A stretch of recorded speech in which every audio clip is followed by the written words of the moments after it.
Hello dear students, welcome back to our channel science is everywhere class 10th। कैसे हो आप सभी?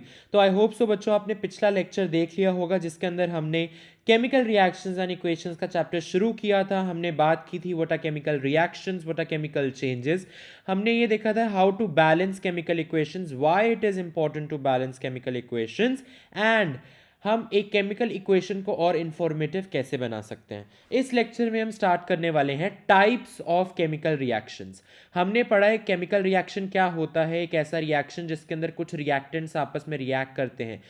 अच्छा, ये मैं आपको पहले बता दूं एक और इम्पॉर्टेंट चीज़ कि रिएक्टेंट्स का आपस में रिएक्ट करने का मतलब होता है forming and breaking of bonds. ठीक है, forming and breaking of chemical bonds. अब ये केमिकल बॉन्ड क्या होता है ये हम आगे वाले चैप्टर्स में पढ़ेंगे। अभी के लिए आप ये समझो कि कुछ बॉन्ड्स फॉर्म हो रहे हैं, कुछ ब्रेक हो रहे हैं, and finally reactants after having reacted are getting converted into products. ये होता है केमिकल रिएक्शन। अब हमें जानना ये जरूरी है कि what are the different types of chemical reactions. Okay, तो number one we start with combination reactions. Now what are combination reactions? Board ने बहुत बार ये डेफिनेशन पूछी है, आपको आनी चाहिए। इनफैक्ट जो जो मैं पढ़ा रहा हूँ वो सब बोर्ड्स पॉइंट ऑफ व्यू से बहुत ज़्यादा इंपॉर्टेंट है। Combination reactions are the reactions in which two or more reactants combine together to form a single product, यानी दो या दो से ज्यादा रिएक्टेंट्स जब आपस में कंबाइन करते हैं और सिर्फ एक सिंगल प्रोडक्ट बना देते हैं तो ऐसे रिएक्शंस को हम कहते हैं कॉम्बिनेशन रिएक्शंस। चलो एग्जांपल्स देखते हैं, फिर आपको और अच्छा समझ में आएगा। फॉर एग्जांपल दिस, जब कैल्शियम ऑक्साइड पानी के साथ रिएक्ट करता है तब क्या बना देता है? Calcium hydroxide. यहाँ पे आप देखो रिएक्टेंट्स कितने हैं। पहला रिएक्टेंट हो गया कैल्शियम ऑक्साइड, दूसरा रिएक्टेंट हो गया वाटर, तो दो रिएक्टेंट हो गए ना। और calcium hydroxide is the product, और सिर्फ एक प्रोडक्ट बन रहा है ना राइट हैंड साइड पे। तो व्हेन टू और मोर, यहाँ पे तो चलो दो रिएक्टेंट से बढ़िया है, अगर ज़्यादा भी होते मिनिमम टू तो होने ही चाहिए। टू और more reactants combine together to form a single product is called a combination reaction. समझ में आई? अब ये हो गई आपकी वर्ड इक्वेशन। इसी इक्वेशन को अगर हमें केमिकल फॉर्मूलाज में यानी केमिकल इक्वेशन में बनाना है तो हम कैसे बना सकते हैं? ऐसे देखो, कैल्शियम ऑक्साइड की जगह हम लिख देंगे CaO, calcium Ca oxide for O।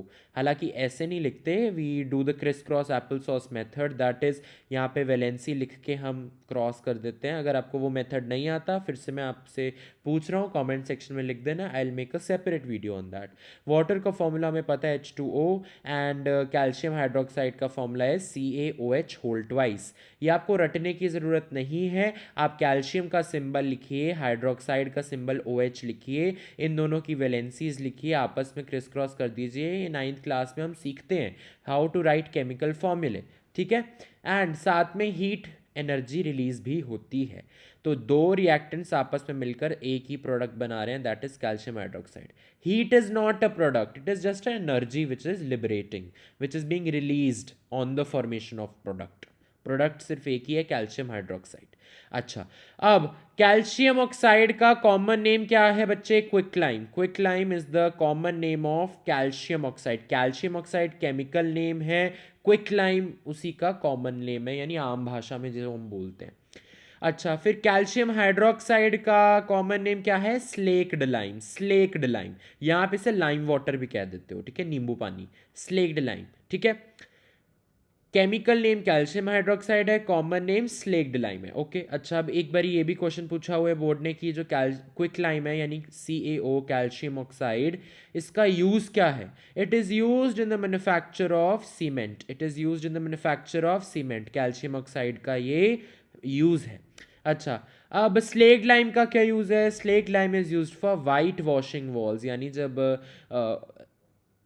जो हमारी घर की दीवारें होती हैं जब उसे वाइट वॉशिंग की जाती है उनकी, तो कौन सा मटेरियल यूज़ किया जाता है? Slaked lime, that is calcium hydroxide, और we can say CaOH whole twice. Okay, अब अब कैल्शियम हाइड्रोक्साइड ही क्यों यूज़ किया जाता है उसका रीज़न यहाँ पे दिया हुआ है। Calcium hydroxide react slowly with carbon dioxide. आपको पता है ना, हवा में CO2 है बहुत सारी, तो जब स्लेक्ड लाइम यानी कैल्शियम हाइड्रोक्साइड कार्बन डाइऑक्साइड के साथ रिएक्ट करता है तब क्या बन जाता है, एक thin layer of calcium carbonate बन जाता है दीवारों पे। कैल्शियम कार्बोनेट का फॉर्मूला भी आपको पता होना चाहिए, CaCO3। CaCO3 is formed on the walls after 2 to 3 days of white washing. And ये जो वॉल्स पे 2-3 दिन बाद शाइनी जो फिनिश आ जाती है ना, शाइनी अपीयरेंस आ जाती है, वो इसी कैल्शियम कार्बोनेट की फॉर्मेशन की वजह से आती है। Calcium carbonate is responsible for providing shiny finish to the walls. Am I clear? Okay now एक और क्वेश्चन बोर्ड्स का फेवरेट ही है, मान लो कि कैल्शियम कार्बोनेट जो भी हमने देखा ये जो बन जाता है, it exist in how many forms we see in daily life. Marble में कैल्शियम कार्बोनेट प्रेजेंट होता है, चॉक में कैल्शियम कार्बोनेट होता है, लाइमस्टोन में कैल्शियम कार्बोनेट होता है। ये 3 सोर्सेज हैं कैल्शियम कार्बोनेट के, या इनके अंदर major composition is of calcium carbonate. ठीक है, ये यहाँ से यहाँ तक इज एक्स्ट्रा इन्फॉर्मेशन, बाकी सारा is a part of combination reaction. चलिए दूसरा टाइप ऑफ कॉम्बिनेशन रिएक्शन देखते हैं, it is burning of coal. Coal का जलना, obviously coal is carbon, carbon O2 के साथ रिएक्ट करके क्या बना रहा है, CO2। So this is two reactants combining together to form a single product, सिर्फ एक प्रोडक्ट। ठीक है, अच्छा मैं आपको एक और बात बता देता हूँ, यहाँ पे जो फिजिकल स्टेट्स मेंशन्ड है ना, उससे पहले ये मैं आपको बता दूं कि जितने भी रिएक्शंस हम पढ़ रहे हैं, हम टोटल 6 रिएक्शंस पढ़ने वाले हैं। उसमें से पहला भी हमने स्टार्ट किया कॉम्बिनेशन रिएक्शन। इन सभी रिएक्शंस के आपको एग्जांपल्स अच्छी तरह से याद होने चाहिए, कौन कौन से हैं, उनकी वर्ड इक्वेशंस, केमिकल इक्वेशंस, सब कुछ, कॉमन नेम्स, यूजेस, सब जो जो प्रोडक्ट रिएक्टेंट्स है क्या क्या है वो सब आपको पता होना चाहिए, लिखना आना चाहिए, इस फॉर्म में भी लिखना आना चाहिए, इस फॉर्म में भी लिखना आना चाहिए। Okay, and next important thing is कि यहाँ पे जैसे कि आपको फिजिकल स्टेट्स मेंशन्ड की हुई है ना, एस यानी सॉलिड, लिक्विड, एक्वस फॉर्म, ये आप जब एग्जाम्पल लिखोगे तो आपको लिखने की ज़रूरत वहाँ पे नहीं है, आप सिंपल लिख दो CaO plus H2O gives CaOH whole twice. Gives की जगह एरो तो लिखोगे ऑब्वियसली, बट ये फिजिकल स्टेट्स आपको मेंशन नहीं करने की जरूरत है अनलेस एंड अनटिल क्वेश्चन के अंदर पूछा गया है। अगर क्वेश्चन के अंदर स्पेसिफिकली कहा गया है that you have to mention the physical states, then you mention. Okay okay, next is burning of coal, मैंने आपको बता दिया। Next is formation of water from H2 and O2। जब हाइड्रोजन और ऑक्सीजन गैस आपस में कंबाइन करती है तो पानी बन जाता है। Again it is a combination reaction. अब हम आ जाते हैं what are exothermic reaction. This is the second type of reaction. Exothermic reactions are the reactions in which heat is released along with the formation of products। Products जब बनते हैं साथ में हीट भी क्या होती है, रिलीज होती है। क्या होती है, रिलीज होती है। आइए एग्जांपल्स पढ़ते हैं कुछ कुछ। एक तो एग्जांपल हमने जो ऊपर पढ़ा था कॉम्बिनेशन रिएक्शन में, जिसमें क्विक लाइम वाटर के साथ रिएक्ट करके स्लेक्ट लाइम बना रहा है, उसमें आपने ऊपर भी देखा था ना, हीट रिलीज हो रही है। ये देखो हीट रिलीज हो रही है ना, क्योंकि हीट रिलीज हो रही है प्रोडक्ट्स के साथ, इसीलिए this example is also an example of exothermic reaction. इसलिए हम कहते हैं कि ये पॉसिबल हो सकता है कि एक पर्टिकुलर केमिकल रिएक्शन के टाइप्स बहुत सारे हो सकते हैं। जैसे यही वाला जो एग्जांपल है, it is a combination reaction also, it is an exothermic reaction also, है ना, दो दो तरह की रिएक्शन हो गया ना ये सिंगल रिएक्शन। तो ऐसे काफ़ी सारे एग्जांपल्स हम आगे भी देखेंगे। चलिए सेकंड एग्जांपल देखिए, burning of natural gas. You know this is also an exothermic reaction. आपको क्या लग रहा है, बर्न हो रही है नेचुरल गैस तो ये एंडोथर्मिक हो जाएगा, आप हीट दे रहे हो? नहीं, यही कंफ्यूज करने के लिए बोर्ड ने पिछले सालों में क्वेश्चंस इस पे पूछे गए हैं। Burning of natural gas is an exothermic reaction, इसको याद करो, आप पेपर में पक्का एंडोथर्मिक लिख के आओगे। Burning of natural gas is an exothermic reaction. और इसकी आपको ये इक्वेशन भी वैसे पता ही होनी चाहिए, वैसे इतनी इंपॉर्टेंट है नहीं बट ये ज़रूर इंपॉर्टेंट है। Burning of natural gas, natural gas मतलब ये CH4, इसका नाम होता है natural gas.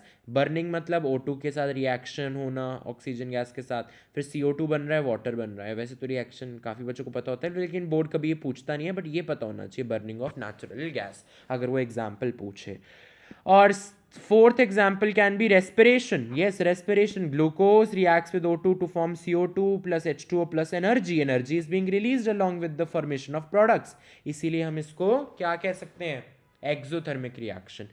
And finally the last example is the decomposition of vegetable matter into compost. ये वाला एग्जाम्पल भी अभी पिछले जो बैच हुआ है ना बच्चों का, उसके अंदर बोर्ड्स ने क्वेश्चन टर्म 1 में पूछा है। The decomposition of vegetable matter into compost is which type of reaction? It is an exothermic reaction. याद रखो, एक burning of natural gas बच्चे भूल जाते हैं और ये decomposition of vegetable matter बच्चे ना भूल जाते हैं, बिकॉज आगे चल के हम देखेंगे decomposition reaction अलग है, अलग एक ये देखो ये तरह ये है डिकम्पोजिशन रिएक्शंस, लेकिन decomposition of vegetable matter into compost is an exothermic reaction, it is not a decomposition reaction. आपको बात समझ में आई? अब हम बात करते हैं endothermic reaction. What are endothermic reactions?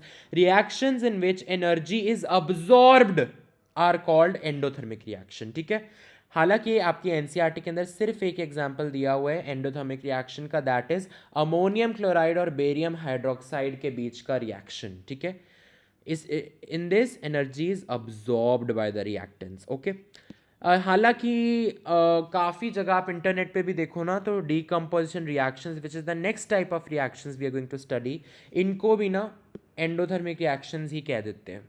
But I think endothermic reaction is only one reaction which is given in your NCERT. ठीक है, decomposition reactions are different types of reactions. What are they? Let's see now. Reactions in which a single reactant, सिर्फ एक अकेला reactant breaks down with the help of heat or electricity or light into simpler products are called decomposition reactions. गर्मी यानी heat की help से, electricity यानी बिजली की हेल्प से, लाइट यानी रोशनी की हेल्प से अगर आप एक सिंगल रिएक्टेंट को तोड़कर काफ़ी सारे प्रोडक्ट्स बना सकते हो तो ऐसे रिएक्शंस को हम डीकम्पोजिशन रिएक्शन कहते हैं। देखो नाम से ही पता लग रहा है, डीकम्पोज करना, डीकम्पोज हो जाना, टूट जाना, एक रिएक्टेंट का टूट जाना काफ़ी सारे प्रोडक्ट्स के अंदर, डीकम्पोज हो जाना, इसलिए इसका नाम पड़ा decomposition reaction. Similarly endothermic reaction, endothermic reaction endo energy का अब्जॉर्ब हो जाना, एक्सोथर्मिक रिएक्शन एक्सो एनर्जी का रिलीज हो जाना। ठीक है, सिमिलरली नाम से ही आप याद रखो, कॉम्बिनेशन रिएक्शन दो रिएक्टेंट्स का कंबाइन कर जाना एक प्रोडक्ट बनाने के लिए, उसको कॉम्बिनेशन रिएक्शन का नाम दे दिया है ना, तो ऐसे करके आप याद कर सकते हो। अब ये जो डीकम्पोजिशन रिएक्शन है ना, ये फर्दर काफ़ी सारी टाइप्स में डिवाइडेड होते हैं। पहली type is thermal decomposition reaction, है ये भी डीकम्पोजिशन रिएक्शन, बट फर्क इतना है कि इसमें सिर्फ डीकम्पोजिशन अगर होती है तो सिर्फ और सिर्फ हीट की हेल्प से होती है, इसमें कोई इलेक्ट्रिसिटी नहीं इन्वॉल्व होती है, कोई लाइट इन्वॉल्व, मैंने अभी ऊपर बताया ना 3 तरीके से आप डीकम्पोज कर सकते हो बच्चों, हीट से, इलेक्ट्रिसिटी से और लाइट से, और यही तीनों अलग अलग जरिए यूज़ करने की वजह से अलग अलग टाइप्स बन जा रही हैं। पहली टाइप है थर्मल डीकम्पोजिशन रिएक्शन, थर्मल मतलब हीट, थर्मल मतलब हीट, जब हीट से आप डीकम्पोज करते हो तो उसको थर्मल डीकम्पोजिशन रिएक्शन का नाम दिया जाता है। चलो एग्जांपल्स देखते हैं। पहला एग्जांपल है आयरन सल्फेट FeSO4, एक single reactant is getting decomposed into several products with the help of heat. Product क्या बन रहा है? फेरिक ऑक्साइड बन रहा है जिसका फॉर्मूला इज Fe2O3। साथ में दो गैसेस भी बन रही हैं, कौन सी दो गैसेस हैं? Sulphur dioxide, that is the formula SO2, and sulphur trioxide which has the formula SO3। चलो अगला एग्जाम्पल देखते हैं, CaCO3, calcium carbonate, that is limestone. जब इसको हीट किया जाता है तब हमारे पास क्या बन जाता है? Quick lime, that is calcium oxide solid form में और carbon dioxide gas. Okay, third example देखिए, lead nitrate PbNO3 whole twice को जब हीट किया जाता है हमारे पास क्या बन जाता है? लेड ऑक्साइड बन जाता है, दैट इज PbO, साथ में NO2 गैस रिलीज हो जाती है, O2 गैस भी रिलीज हो जाती है। तो इन सभी में एक ही single reactant is getting decomposed to form several products। देख रहे हो आप, सामने सामने क्लियर है ना। टाइप 2 देखते हैं, इलेक्ट्रोलिटिक डीकम्पोजिशन रिएक्शन, यानी ऐसे decomposition reactions which are carried out with the help of electricity. Electrolytic मतलब इलेक्ट्रिसिटी है ना, वर्ड से पहचानो, वर्ड से याद करो, रट्टा नहीं करना, हमने में समझना है। तो एक ही एग्जाम्पल है आपके एनसीईआरटी के अंदर गिवन, दैट इज जब पानी के अंदर बिजली पास कराई जाती है तो water gets decomposed to form hydrogen gas and oxygen gas. ठीक है, आपकी एनसीईआरटी के अंदर एक एनसीईआरटी में एक ये एक्टिविटी की फॉर्म में एक्सप्लेन किया गया है, ये वाला एग्जांपल इलेक्ट्रोलिटिक डीकम्पोजिशन रिएक्शन, जिसके अंदर आप यहाँ पे एक देख सकते हो बीकर है, यहाँ पे कुछ इलेक्ट्रोड्स हैं, देखो एक एनोड है, एनोड मतलब पॉजिटिवली चार्ज इलेक्ट्रोड, आप देख रहे हो यहाँ पे एक कैथोड है, ये ब्लैक वाला ये कैथोड है, लेबल्ड भी हुआ है, देखो cathode means negatively charged electrode. Anode के ऊपर एक टेस्ट ट्यूब है, let us say this is test tube number A, and cathode के ऊपर एक और टेस्ट ट्यूब है, let us say it is test tube number B. जब इलेक्ट्रिसिटी पास करवाई जाती है इस पानी के अंदर से, तब आप यहाँ पे देखते हो कुछ बबल्स रिलीज हो रहे हैं एंड कुछ गैप आ गया है इस टेस्ट ट्यूब के अंदर। और आप ये भी देख सकते हो कि टेस्ट ट्यूब नंबर बी में गैप ज़्यादा है as compare to test tube number 1 में। अब इन्हीं एक्टिविटी पे बेस्ड काफ़ी सारे क्वेश्चंस बोर्ड्स पूछता है, और वो सारे क्वेश्चंस मैंने इसके अंदर लिस्ट कर दिए हैं, इससे बाहर नहीं आएगा, जो मैं पढ़ा रहा हूँ वही आएगा। ध्यान से देखो, पहला क्वेश्चन क्या कह रहा है, the test tube containing anode, यानी ये वाली टेस्ट ट्यूब जिसके अंदर एनोड है, वहाँ पे कौन सी गैस, ये जो आप देख रहे हो किस किस गैस के बबल्स इकट्ठे हो गए हैं या कहो स्पेस बन गई है, कौन सी गैस यहाँ पे कलेक्ट हो गई है, oxygen gas is the answer. तो याद रखना है वो वाली टेस्ट ट्यूब जिसके अंदर एनोड प्रेजेंट है वहाँ पे ऑक्सीजन गैस फॉर्म हो गई है। एंड जो नेक्स्ट वाली टेस्ट ट्यूब है जिसके अंदर कैथोड है, उसके अंदर हाइड्रोजन गैस फॉर्म होती है। ये वाले जो स्पेस है ना, इसके अंदर हाइड्रोजन गैस भरी पड़ी है, इसलिए स्पेस बन गई है, ठीक है। और ये बबल्स किसके हैं, ये बबल्स हाइड्रोजन गैस के हैं। यहाँ पे एनोड वाली टेस्ट ट्यूब में ये किसके बबल्स हैं, ऑक्सीजन गैस के बबल्स हैं, ठीक है। Okay, now next question is, अब आपको पता है एक्टिविटी में ये बताया गया है कि ना पानी के अंदर कुछ drops of dilute sulphuric acid add की जाती हैं। अब क्वेश्चन बोर्ड ये पूछता है आपसे कि क्यों डाला जा रहा है इसके अंदर सल्फ्यूरिक एसिड, तो आप आंसर क्या लिखोगे, to make the water an electrolyte. What is an electrolyte, ऐसा सब्सटेंस बना दिया जाता है पानी को ताकि वो इलेक्ट्रिसिटी कंडक्ट कर सके, ठीक है। To make the water electrolyte so that it can conduct electricity, उसमें से इलेक्ट्रिसिटी पास हो सके, इसीलिए डाइल्यूट सल्फ्यूरिक एसिड ऐड किया जाता है पानी के अंदर बिफोर पासिंग द करंट। पहले पानी को इलेक्ट्रोलाइट बना तो दो, तभी तो एक्टिविटी हो पाएगी ना सही ढंग से। Next question is, why is the amount of gas collected in one of the test tubes double the amount collected in the other, जो कि मैंने आपको बताया। देखो एनोड वाली टेस्ट ट्यूब में जो गैस है हमें अभी पता है ना कौन सी है, ऑक्सीजन गैस। ऑक्सीजन गैस की जो वॉल्यूम है एंड जो हाइड्रोजन गैस की वॉल्यूम है, ध्यान से देखो हाइड्रोजन गैस नियरली डबल है ऑक्सीजन गैस की वॉल्यूम के। ऑक्सीजन गैस की वॉल्यूम सिर्फ इतनी है, लेकिन हाइड्रोजन की देखो वन मतलब नियरली 2 टाइम्स है जितनी ऑक्सीजन की वॉल्यूम है। ऐसा क्यों है, the answer is because in water hydrogen and water का फॉर्मूला क्या होता है, H2O होता है ना। वाटर के अंदर कौन से दो एलिमेंट्स प्रेजेंट है, हाइड्रोजन एंड ऑक्सीजन। इसीलिए in water hydrogen and oxygen elements are present in the ratio 2:1। 2:1 देखो H2O, H के कितने एटम्स हुए, 2, ऑक्सीजन का कितना एटम हुआ, 1, इसीलिए hydrogen and oxygen elements are present in the ratio 2:1। That is the reason why the volume of hydrogen gas is double the volume of oxygen gas. This line has to be very much clear. अगर उन्होंने पूछ लिया किस gas से volume double है, hydrogen gas की volume oxygen gas से nearly double होती है, ठीक है। यानी ऑक्सीजन गैस ज़्यादा है एंड हाइड्रोजन गैस ज़्यादा है, ऑक्सीजन गैस कम है। Volume of hydrogen gas is double the volume of oxygen gas. आपको क्या बात समझ में आई। अब अगर उन्होंने पूछ लिया जिस गैस की वॉल्यूम ज़्यादा है, obviously we know hydrogen gas है वो, how can it be experimentally tested, हम एक्सपेरिमेंटली कैसे पता लगा सकते हैं कि वो हाइड्रोजन गैस है। वेरी सिंपल, आपने जूनियर क्लासेस में अपना पढ़ा ही है कि जब एक बर्निंग मैचस्टिक या एक बर्निंग कैंडल को उस गैस के पास लेके जाया जाता है तो एक पॉप साउंड आती है, the gas Burns with a pop sound. वो पॉप साउंड ही इंडिकेट करती है कि अच्छा हाइड्रोजन गैस बन गई है इसका मतलब। तो अगर हमें नहीं भी पता, हम ये एक्सपेरिमेंट करके पता लगा सकते हैं कि वो पक्का से हाइड्रोजन गैस है, ठीक है। Third type of decomposition reaction is photolytic decomposition reaction, मतलब with the help of sunlight जब आप डीकम्पोज करते हो सिर्फ एक सिंगल रिएक्टेंट को। दो ही एग्जाम्पल्स गिवन है एनसीईआरटी के अंदर। Number 1 is AgCl, silver chloride, sunlight की प्रेजेंस में क्या बना देता है, silver and chlorine gas is released. Similarly silver bromide, Ag stands for silver, Br stands for bromide. Silver bromide sunlight की प्रेजेंस में डिकम्पोज हो जाता है सिल्वर और ब्रोमीन गैस बनाने में। अच्छा, अब ये जो फोटोलिटिक डिकम्पोजिशन रिएक्शंस होते हैं, इनके एप्लीकेशन कहाँ पे ये रिएक्शंस यूज होते हैं? So the answer is they are used in black and white photography. इतनी बारी बोर्ड ने क्वेश्चन, जो मैं पढ़ा रहा हूँ वो सब बोर्ड ने पूछा हुआ है बच्चों, इसीलिए मैं आपको पढ़ा रहा हूँ। ऐसे नहीं मैं कुछ भी मिस कर रहा, सब कुछ कवर हो रहा है। Okay, do not worry. Black and white photography में ये दो रिएक्शंस यूज़ किए जाते हैं। आपको क्या समझ में आया? ठीक है। अब मैं आपको एक और चीज़ बताना चाहता हूँ आगे बढ़ने से पहले कि हाँ, आप सोच रहे होगे अगर आपने एनसीईआरटी पढ़ी है कि एनसीईआरटी के अंदर तो इन सब के कलर्स वगैरह भी लिखे हैं, सर ने तो बताया ही नहीं।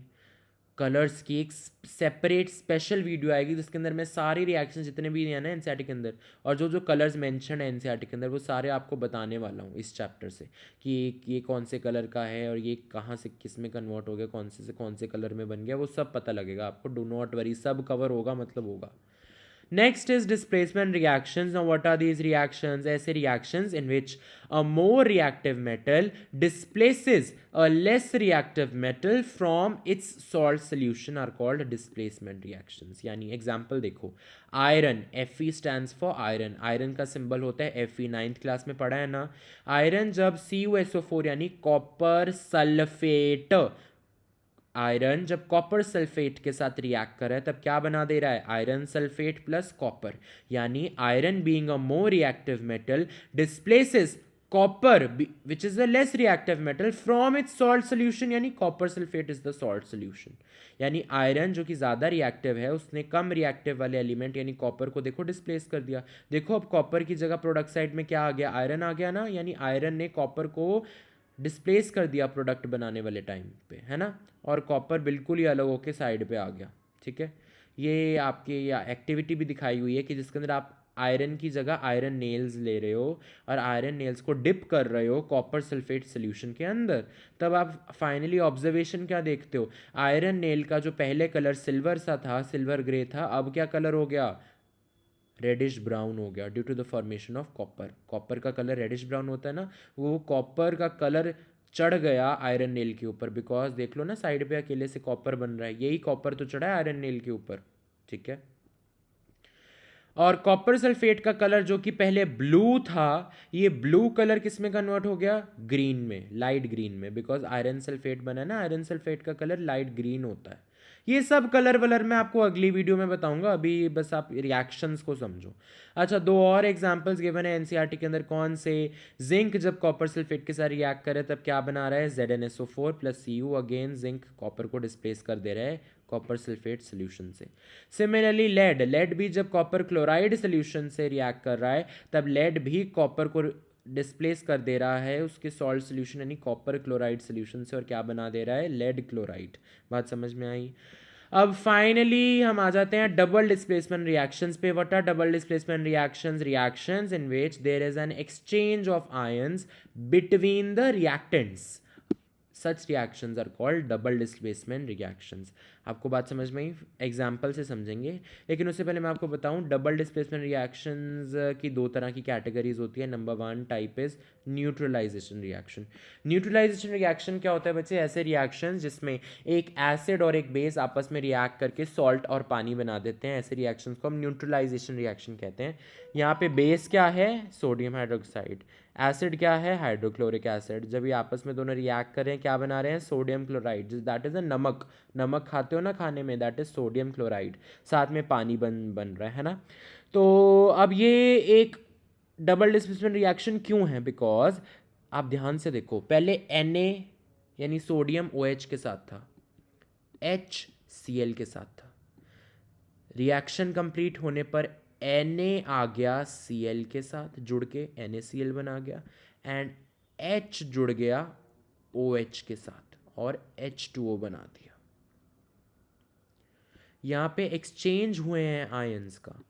Na plus ion Cl minus ion के साथ जुड़ के NaCl बना दिया, and H plus ion OH minus ion के साथ मिलके H2O बना दिया। देखो एक्सचेंज ऑफ आयंस हो रहा है, बिटवीन द रिएक्टेंट्स हो रहा है। यस, ठीक है। Next type of reaction is precipitation reaction. Precipitation reaction ऐसे डबल डिस्प्लेसमेंट रिएक्शंस होते हैं जिनके अंदर एक इनसॉल्युबल सॉलिड बन जाता है in the product side, that is called precipitate. उस इनसॉल्युबल सॉलिड को कहा जाता है प्रेसिपिटेट, जो कि पानी के अंदर तैरता रहता है, घुलता नहीं है। एग्जाम्पल गिवन है, सोडियम सल्फेट जब बेरियम क्लोराइड के साथ रिएक्ट करता है तब क्या बना देता है, बेरियम सल्फेट और सोडियम क्लोराइड। आपको ये नाम भी पता होने चाहिए, इनके फॉर्मूला भी पता होना चाहिए, केमिकल इक्वेशन लिखनी भी आनी चाहिए, प्लीज़ प्रैक्टिस करो। और हाँ, ये सारी केमिकल इक्वेशंस जो भी है एनसीईआरटी से ही मैंने लिए हैं, इसलिए यहाँ पे ना कोएफिशिएंट्स लिखे हैं, दीज आर ऑल बैलेंस्ड।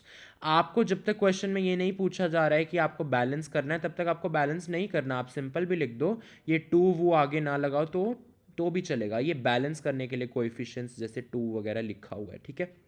एक और रिएक्शन है आपकी एनसीईआरटी के अंदर एक एक्टिविटी की फॉर्म में, जिसके अंदर लेड नाइट्रेट को जब पोटाशियम आयोडाइड के साथ रिएक्शन होता है तब क्या बन जाता है, lead iodide plus potassium nitrate. इसके अंदर भी ये टू और टू, जब तक क्वेश्चन के अंदर नहीं पूछा गया है कि एक बैलेंस्ड इक्वेशन लिखो या बैलेंस्ड एग्जाम्पल देना, तो आपको बैलेंस्ड एग्जाम्पल देने की जरूरत नहीं है, आप अनबैलेंस्ड भी दे सकते हो, आप स्केलेटल इक्वेशंस भी लिख सकते हो आंसर्स में, ठीक है। Okay, so with this we complete this types of chemical equation reactions. अगली क्लास में हम क्या पढ़ेंगे, oxidation, reduction, corrosion and rancidity. And then next class में वील कंप्लीट द चैप्टर। लेकिन जैसे कि मैंने आपको कहा है, एक और लेक्चर मैं डालूंगा जिसके अंदर मैं आपको कलर्स बताऊंगा हर एक चीज़ों के, कैसे कैसे कन्वर्जन्स हो रही हैं। And we are also going to discuss NCERT solutions as well, तो वो भी आएंगे चैनल पे। इसलिए चैनल को अभी तक सब्सक्राइब नहीं किया, जरूर कर देना बच्चों, वीडियो को लाइक कर देना, शेयर कर देना। Thank you so much for watching, dear students. All the very best for your boards. Rock it.